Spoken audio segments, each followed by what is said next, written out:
Hi everyone, I'm with Sarah and Shabnam, and today we're going to be watching an epic debate on Jubilee, which vegans are losing their minds over. Do you think we should reduce the amount of pain that plants are experiencing? Yes, we should. Plants matter. Hashtag plants matter. You're not addressing my points. You are not addressing my points. You are deflecting because I literally backed you into a corner. You can have sex and it was unethical, non-consensual, but it was great.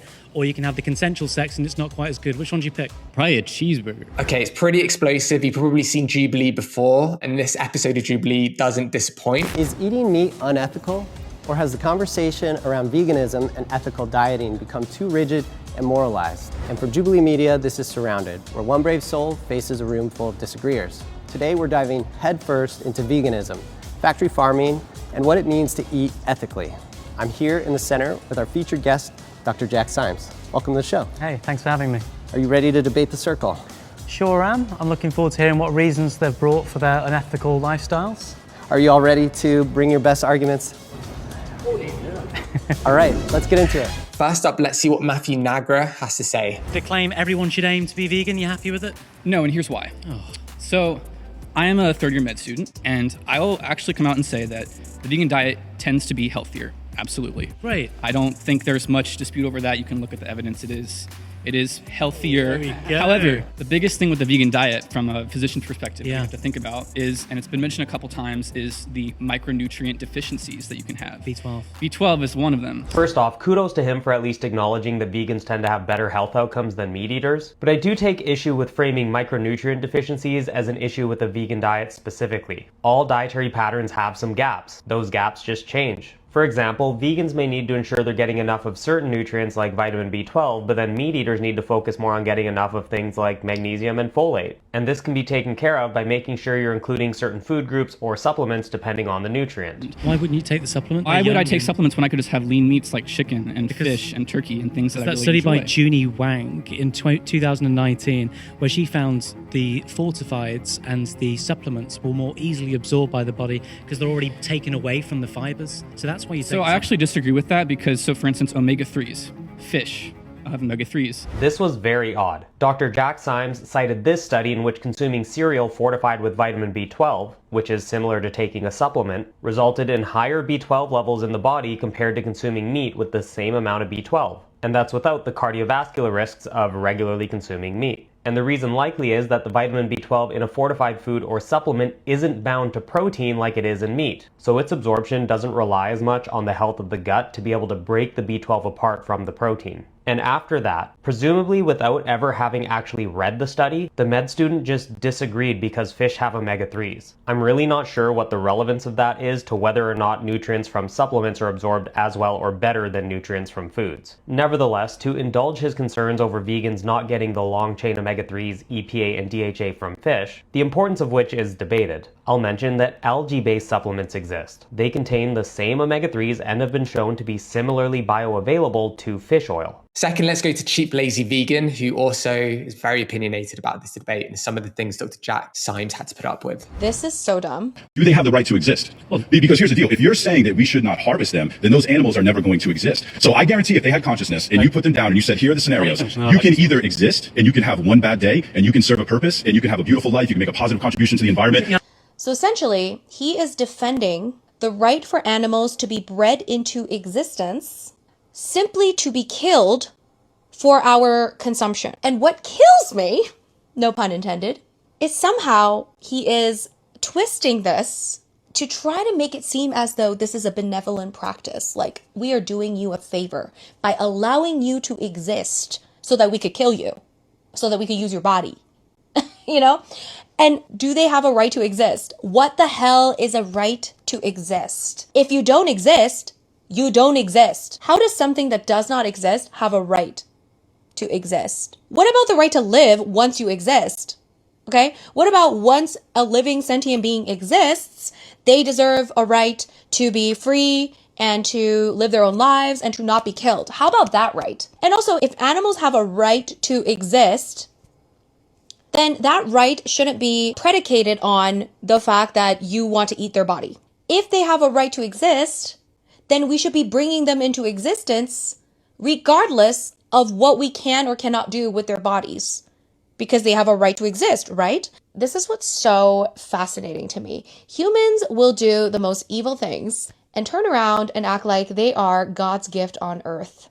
Okay. Humans will breed animals into existence, sentient living beings into existence, feed them for a few years, and then slit their throat and act like that they are doing them a favor. Okay, so let's go to Dr. Minil Patel, who was also astounded by a clip in this Jubilee debate a little bit later on. From my experience and the research I've done. Yeah. Oh, he's done research. This guy's done research. Finally, they've got someone who's done the research. Amazing. Let's hear what he has to say. You need at least some animal product to survive. Because, like, oh no, a lot of the vegan diet is good. A lot of it's good, the fruits and veggies and everything. But what makes you think that, though? What makes me think the vegan meat is good? Because what makes you think that you need to eat meat to survive and thrive? Because I found out recently, I've been doing a lot more of a health to get in better shape, and I found that the more protein I eat from meat, chicken, steak, it gets me more bulk. An hour and 24 minutes in, and finally we have someone using the protein argument. I was wondering when we'd hear that. There are plenty of high protein vegan foods, and you would hope a chef would know that. Tofu, tempeh, textured vegetable proteins, seitan, soy milk, soybeans, black beans, kidney beans, all the frickin' beans, lentils, beans and lentil-based pastas, whole grains like quinoa, not to mention plant-based protein powders. It is easy to get enough protein on a vegan diet. And if your goal is bodybuilding or athletic performance, then you only really need about 1.6 grams per kilogram body weight of protein per day. For a 70 kilogram person, that's about 112 grams. And that is not difficult, provided you're eating varied sources throughout the day. When it comes to muscle gains, when protein is matched, there is no difference between vegans and omnivores. So stop making excuses. And if you're going to, please leave protein out of it. Perfectly said. But when very impossible to become full vegan. There's nothing really in this. Impossible to be. What are you wearing by chance? Are you wearing Doc Martens by chance? Yeah. Are those vegan? Yeah. Are you sure about that? Yeah, made of rubber. And rubber is made of? Rubber's not made of animals. But there's a lot of vegan product. There's a lot of animal products and things that you don't wear. You think I'll turn up to one vegan versus 20 meat eaters wearing leather shoes? Maybe. You think I'm? I mean, a lot of people don't know a lot of stuff's in there. Oh my days, man. To be honest, it crossed my mind too. Thank you. He crossed his mind too. I rest my case and my time is up. Great meeting you. Pick up some vegan Dot Martens. Thank you. So I would say veganism is not good for the world. And my number one point is burgers. Have you ever had a burger with cheese on it? Yeah. Have you had a burger? And what do you think? I think that people aren't the experts they think about their own mind. Giovanni Savani did a study in 2023 where he looked at 175 people and give them blind taste tests and informed taste tests. The majority couldn't figure out which one was the beef burger and the plant-based burger, and when on the informed taste test, they all preferred the plant-based burger over the beef burger.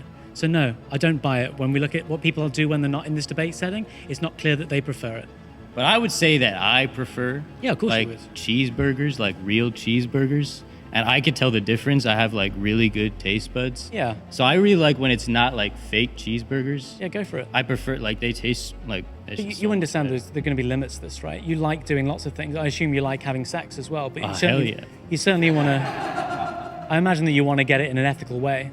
Yeah, obviously. Oh, but that's good. I think I can get. I mean, if I just go to like the store and buy a burger, that's pretty ethical to me. Let me give you this question. Right. You can have sex and it was unethical, non-consensual, but it was great.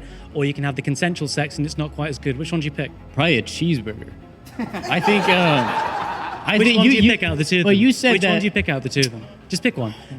The ethical. Don't pick the non-consensual. Well, the ethical one, but I would choose a cheeseburger over big sex any day. So the analogy works. Okay, and there's another interesting clip from Dr. Matthew Nagra. Let's go to that. Recent studies are showing that you're way less likely to develop heart disease by having the ultra-processed vegan burger over the beef burger. We're not surprised by this either, are we? Ultra-processed vegan burger is better? Yeah, the Beyond Meat one, significantly. Contrary to popular belief, plant-based meats do appear to provide some health benefits compared to animal-based meats on average. For example, in the swap meat randomized crossover trial, Beyond Meat products resulted in lower LDL cholesterol levels and a little bit of weight loss compared to organic and grass-fed meats, without any clear downsides. And these findings are consistent across the literature, as I highlighted in my review that was published in the Canadian Journal of Cardiology and which was reinforced by a recent meta-analysis. Now, it may be a stretch to say you're way less likely to develop heart disease since we don't actually have those long-term studies looking at actual heart attack rates, but all else held equal, a lower LDL cholesterol level and a little bit of weight loss would be expected to translate to a lower heart disease risk. Pause, you've been voted out by the majority. Please return to your seat. That was a pleasure. Calcium is very important for bone density. Yep. About 30%, if you're vegan diets exclusively, you are 30% likelier to have a fracture. I couldn't find any studies with the 30% statistic specifically, but what most people cite is the EPIC Oxford study in which vegans had a 43% higher risk of fracture, largely driven by hip fracture. And that translates to about 19 more fractures per 1,000 people per 10 years. However, I do take issue with using these data to suggest that vegans are inherently at higher risk. For starters, the risk was only statistically significant in postmenopausal women, not men or premenopausal women, as well as in inactive people and people with a BMI below 22.5. That last point is important because there were far more vegans below a BMI of 20 than there were meat eaters, and they did not adequately account for differences in BMI among people who would be classified as underweight. In essence, they could very well have been comparing some vegans who were very underweight to meat eaters who barely classified as underweight. And this is critical because fracture risk increases substantially once BMI gets below that level. They also didn't adjust for vitamin D intake or status at all and didn't do adequately so for calcium. Contrast this with the Adventist Health Study 2, which was published just months later. They too found that the vegan women had a higher risk of hip fracture than the meat-eating women, but once they only included participants who supplemented vitamin D and calcium, that difference in risk was abolished. These studies just highlight the importance of eating enough to maintain a healthy weight and ensuring adequate vitamin D and calcium from supplements or fortified foods. And fortunately, many plant-based milks today are fortified and contain as much or more calcium and vitamin D than their dairy counterparts.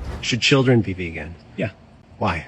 Doesn't that feel like a bit of a risk? I'd say the biggest risks on health outcomes, we're talking overall health outcomes, like child obesity in this country, right? Huge problem. Yeah. They can have lower BMI if they're vegan. They can get all the nutrients that they need. Yes, kids can be healthfully raised vegan as long as some care is taken to ensure they're getting adequate nutrition, just like any other diet. And like Dr. Jack Symes highlighted, there may be some benefits. For example, vegan kids tend to have a lower BMI and lower LDL cholesterol levels. And if you're wondering why that even matters at that age, well, cardiovascular disease begins to develop in childhood or even earlier. So yes, attention needs to be paid to certain nutrients like iron and vitamin B12. But let's not write off the potential benefits of feeding kids at the very least a plant-predominant diet. See these two here? These are opposable thumbs. We evolved these in order to hunt better. These two pair of legs, bipedal. We are bipedal to become better hunters. Even communicating with each other, we've evolved to become better hunters. Our entire existence as human species has been around eating meats. And for you to just say all of a sudden, to be like, oh, you shouldn't do that anymore, is kind of asinine.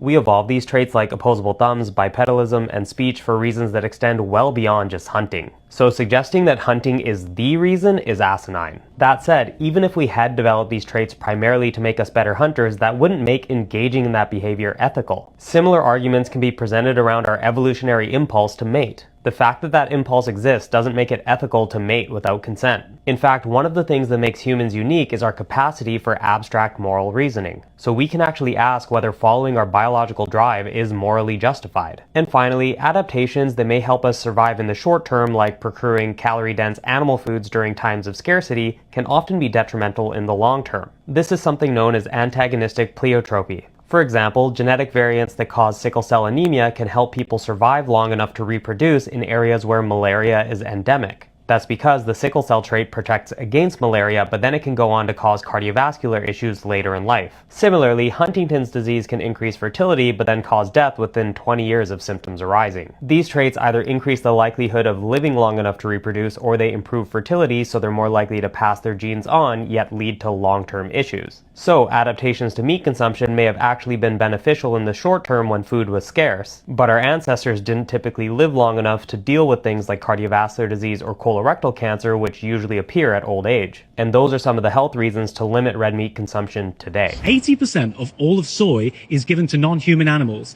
Only 7% I'm going to stop you right there. The soy is grown for the oil. The soy is grown for the oil. It is literally extracted. The leftover product is then fed to cattle. That is a manipulative statistic. He's just plain wrong here. According to data from the Food Climate Resource Network, University of Oxford, and USDA database, 76% of global soy production is for animal feed. Only 13% is for oils meant for human consumption and 4% for industry use in the form of things like biodiesel. It is literally the byproduct. They grow the soy for the oil. Even if it wasn't being fed to the animals, they would still grow the soy. True. Only That is 13% true. of it. That is true. No, it's not true. We can most generously call it a co-product or consider the oil to be the byproduct. The demand for soybeans is tied to global meat consumption. If we didn't produce so much soy to feed to animals, which can also be used to produce oils, we would just shift to producing other oils which could actually save money and resources. That's because soybeans actually have a lower oil yield than rapeseed, sunflower, and palm oil. So he's got it completely backwards. Okay, so let's go back to Cheap Lazy Vegan, because she's got something else to say. We think that dog fighting is bad, don't we? Yes, we do. So what happens when we kill the dog, we eat its flesh, and then we fight? Is that wrong as well? What do you mean we? I don't speak French. I've never done that. So I've never seen anybody that does that either. A chicken? A pig, a cow, a chicken. But you're saying that in such a different terms. What's the difference? The difference is one we raise as a companion, and the other one we raise as food. And that makes the moral difference. Why? It makes a moral difference because I need to feed my kids. You can't feed your kids a plant-based diet? I love that he asked, and that makes a moral difference. Why? Because we arbitrarily raise animals for food and we arbitrarily assign animals as companions. This is all very cultural and literally we just make it up. Okay, we make it up. There is no moral difference between these animals. Dogs and cows, for example, they both feel pain. They both have enough intelligence to know what's going on. They're sentient beings. They can suffer. They have connections to each other. They have connections to other animals. They have connections to humans. There's really no moral difference between these two animals. Yet we assign arbitrarily the roles that they are to play in our lives and in the world because we think we are human, we can play God, we can do whatever we want. Just because we raise an animal to be our food doesn't mean we should. We've done a lot of things in the past. A lot of systems have been in place in the past that we now recognize as immoral and unethical. There is a great movie that I always reference. It's called Never Let Me Go. It's set in this school and it looks like just a very normal kind of private school. It looks like regular children, regular normal kids, but we very soon find out that these kids are actually clones of other humans. So they are humans genetically, everything about them is human, except for they are just, made in a lab, I guess, but they can feel pain, they can suffer, they can love, they can experience everything a human being can experience, and they are human by every definition of the word. Now, why were they cloned? We find out that they were cloned in order to become involuntary organ donors. From a young age, as soon as they're fully developed, they start having surgeries to remove their organs so that those healthy young organs can be donated to sick people. And this is all done without them deciding for themselves that that's what they want to do. This is just the role that they were assigned by other people. They get their organs removed one by one until they basically die because they can't survive without their vital organs. They were cloned into existence so that humans could use their bodies as organ donors, okay? Does that make it okay? Does it make it okay for humans to be killing these other humans so that we could use their bodies when they did not decide that for themselves? Does it make it okay? Really? I don't think so. So I will not defend factory farming. Every time in these videos, they all say, I don't defend factory farming. I'm against factory farming. Yet, they do not acknowledge that 99% of animal products purchased and consumed in the United States, and probably we can extrapolate that number to many other countries in the world, they are all produced in factory farms. The majority of animal products consumed are produced by factory farms. Why? Because in order to feed this gigantic population of billions of people, as many animal products as we consume today, we need factory farms. Okay, that is the truth that you do not want to admit. These meat eaters do not want to admit that factory farms are a necessary thing if you want to have it so that there aren't that many vegans, for example. Because if we got rid of all factory farms, which apparently all these people are against, apparently none of these people buy meat from the grocery store, none of these people go to restaurants and just eat steak without asking if it's locally sourced or grass-fed or whatever. Apparently all of them only purchase goods from non-factory farmed places. Really? I don't think so. Statistically, no, you are not doing that. all of you are purchasing goods from factory farms. I can almost guarantee it. Doesn't mean every single thing that you eat is from a factory farm, but I can guarantee that they do not avoid factory farmed meat. If you're going to be so against veganism, but you're also saying you're against factory farming, I think that is very ironic. Okay, because vegans are actively not participating in factory farming. Of course, they're also not participating in other forms of animal agriculture, but they are the very few people that are actually actively not consuming factory farmed meat. Because again, chances are, even if you say you're against factory farming, chances are you still consume factory farmed meat. The only people that aren't doing that, guaranteed, are the vegans. And let's go back to Dr. Minal Patel, who found another interesting moment in the Jubilee debate. Yeah, I get the minerals I need. Yeah. What are you going to do about the calories? Because, you get rid of the meats, and you cut out that calorie, but you also cut out a lot of the calories that you need to survive. Because if we become too malnutrition and neurodivergent, we will die. Did you just say malnutrition and neurodivergent? He says you need calories. Excellent. You know what contains calories? Food. Potatoes, pasta, rice, oats. Those are your sources of carbohydrates, which contain plenty of calories. You want to get some healthy fats in as well? Great. Nuts, seeds, avocado, olive oil, or even one of my favorites, peanut butter. If only we had some examples of absolutely huge vegans. Oh wait, we do. You've got Jordan Drains, you've got Joe VJ, you've got Nimai Delgado, Patrick Baboumian, Brady Crandall, John Thomas, aka the bodybuilding vegan, Nick Squires, aka Meaty McSorley, and that's just a few off the top of my head. There are many, many more. These guys aren't out here making excuses about the fact that they can't get enough calories on a vegan diet. They're lifting hard, they're eating enough, and they're getting absolutely freaking huge in the process. You don't need to eat meat. You need to train and eat enough calories and protein. It's that simple. Because of factory farming for the raising cattle. I'm not defending factory farming. 80% of all your wildlife extinction. Your original Argue point, against regenerative your original point was agriculture. that having cows, Argue pigs, against chickens, regenerative turkeys. agriculture. Yes. Argue against regenerative agriculture. Because it Those destroys the animals do wildlife. not- Because it destroys the No, it climate. doesn't. No, it doesn't. So this guy's really big on regenerative agriculture. He says regenerative agriculture is better for the environment. Remember, the claim being argued is about suffering. But is his claim even correct? No. A report by the International Research Collaboration, led by the Food Climate Research Network, found that grass-fed livestock are not a climate solution. Grazing livestock are net contributors to the climate problem, as are all livestock. Rising animal production and consumption, whatever the farming system and the animal type, is causing damaging greenhouse gas release and contributing to changes in land use. In fact, you need 150% more land, and grazing cattle would produce 43% more emissions. Plant-based sources of protein use far less land, far less water, create far less greenhouse gas emissions, and cause far less water pollution as well. Remember what he said, he didn't want to jump around, but it seems like that's all he did all debate and didn't address any of Jack's original claim. Perfectly summarized. So, animal testing. Oh boy.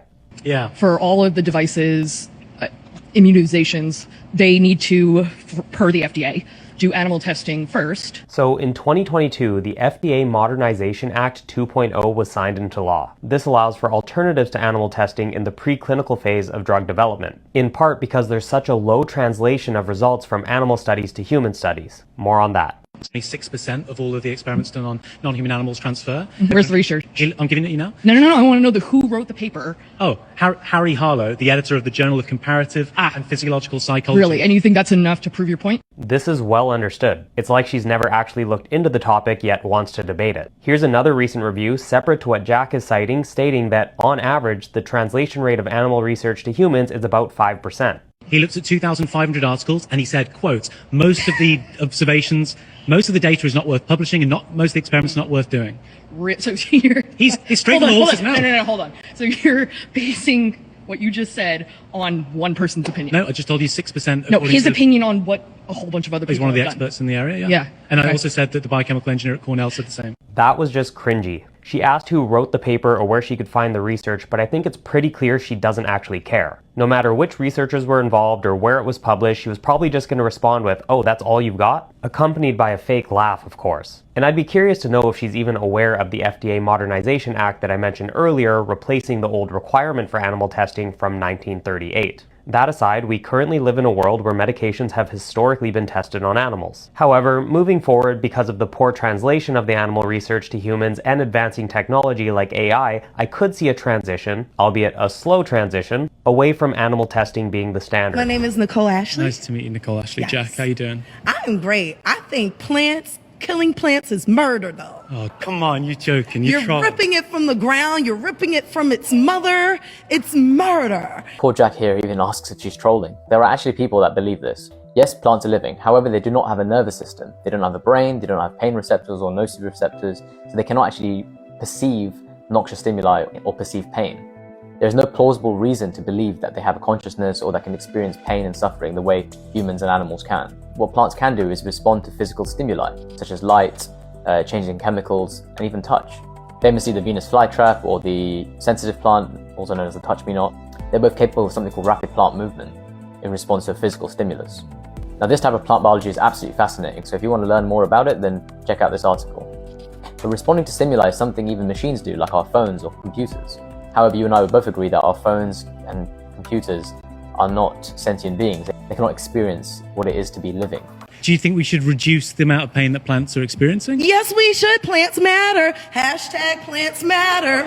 Okay, so according to Hannah Ritchie 2022, you get a 75% reduction in all of the land that you need for farming. So if, given the fact you're getting 40 to 1 in your calories and 30 to 1 in your protein from plants to animals then slaughtered, you get a 75% decrease in the plants that you're going to kill if you go vegan.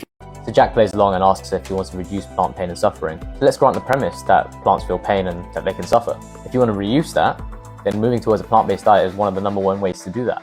50% of all habitable land at the moment is currently used for farming. 77% of that is used to grow crops and graze animals that are then used for food. This only provides 18% of global calories and 37% of global protein. If everyone moved to a plant-based diet, we could free up 75% of all land. We could rewild it, we could have much more room for plants, and we would kill a lot less plants in the process. So if you're a plant rights activist, you should be vegan. I did actually think that that person was trolling. I thought it was somebody going on there pretending to say the stuff that anti-vegan trolls say, but she was deadly serious. She was completely serious about it. I think she knew she was trolling, but she represents a viewpoint that many people believe. That's the point. Part of my job at Plant-Based News is to respond to comments, and we get that all the time, where it's like, don't you care about plants as well? So I always respond with the same thing, which is, you know that the majority of the world's crops are being grown to be fed to animals who are then slaughtered. So you're not only eating the animal, but you're also eating all of those crops. So if you actually cared about plant suffering, like Dr. Patel said, then you would actually be vegan too, but nobody wants to hear that. I mean, when we just take a look at the global food system, right? Animal agriculture uses 77% of all farmland and produces 57% of all emissions. To me, that just doesn't seem like a great return on investment if it's only producing 37% of the world's protein. I enjoy the trivial pleasure of doing what the lions, what the hyenas, what the tigers have done for history. Okay, we're back with crazy Plant Lives Matter lady. So she's talking about what lions, hyenas, and tigers do in the wild. Essentially saying that human beings should be able to do the same as these carnivorous animals. So another quick biology lesson. Humans are not carnivores, despite what your favorite social media influencer has been telling you. We are opportunistic omnivores, which means we can eat both animal-based foods and plant-based foods. The animals she mentioned are obligate carnivores. They have to hunt and eat animals. Biologically, there is no reason that we have to eat meat. Also, this is an ethical debate. We should not be basing our morality on what wild animals do. But what about to the caveman times? The cavemen lived. They lived off of eating meat. So what is the big deal? So again, we're arguing from tradition here and habit. Just because we've done something for so many years does not make it morally right. Human beings have waged war, killed one another, enslaved one another for centuries. Does that then make it correct because we have been doing it for so long? No. We often hear that our ancestors ate meat, but what did they actually eat? As I said before, human beings are opportunistic omnivores. We will eat anything we can get our hands on. We are capable of eating both animal and plant-based foods. Historical research shows that human beings mostly ate a plant-based diet, and occasionally would scavenge meat that was brought down by large predators. With the advent of stone tools, our appetite for meat increased as we began to hunt, but still did not make up the majority of our diet. The other issue is basing your food choices on what our ancestors ate seems pretty ridiculous when you consider that our ancestors had a life expectancy of around 30 years. I don't know about you, but I intend to live a lot longer than that. And actually we now know that eating a plant-based diet and actually reducing the amount of meat is associated with longevity and reduction in risk of chronic disease. So it makes no sense to say that we should be eating meat just because cavemen did. The protein argument, the land use argument, the emissions argument, the plants have feelings argument, They're all just divesting from an actionable plan that could take place. Can we talk about Dr. Jack Symes very quickly? So what an amazing guy, what an amazing communicator for animal rights. I never knew about him until about sort of 3-4 weeks ago, but such an amazing advocate for this movement. He handles himself so well. Yeah, I think he's also been on the Joe Rogan podcast and a number of other big podcasts because he is just so good at advocating and debating in clearly quite challenging situations. Thank you everybody for watching another episode of Plant-Based News. Please like, comment, and subscribe, and we'll see you very soon.